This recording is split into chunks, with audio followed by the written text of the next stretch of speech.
du jeu de tarot de Marseille.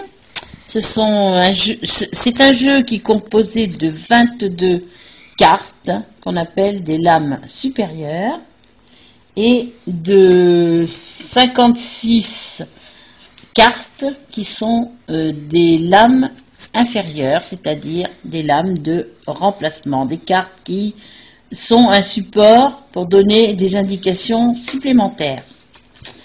Alors, on a présentation donc de 1 à 22.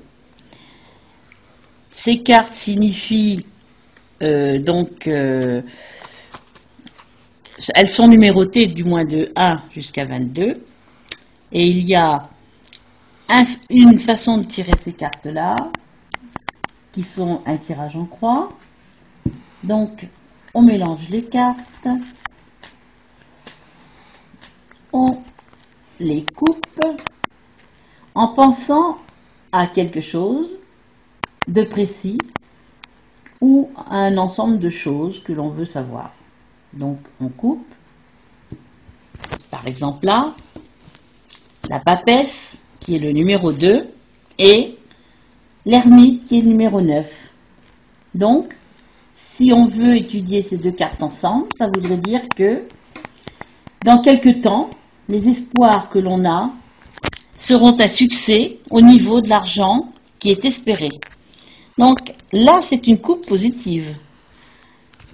Après ça, on étale le jeu en arrondi devant soi et on en pioche 4, dont une par une, en position de croix, c'est-à-dire une à gauche, une à droite, une dans le haut, une dans le bas.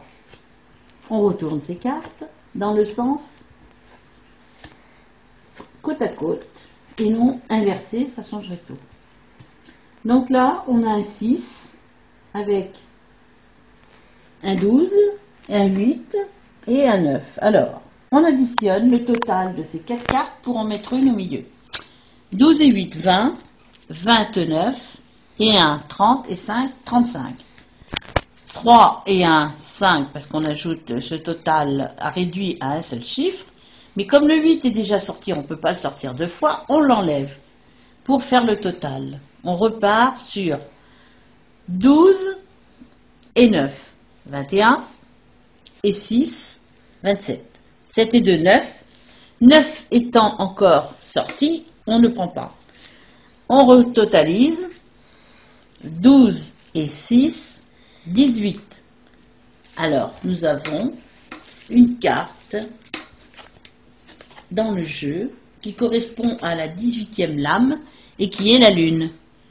La lune reflète que on a des pensées agitées, on a des tracasseries, mais que bientôt, par la réflexion et la sagesse, on va voir une situation complètement changée et c'est une issue qui nous est donnée. Soit on change de lieu ou d'endroit. Si l'on se trouve à la campagne, on peut aller vers la mer. Et si on est à la mer, on peut aller à la campagne.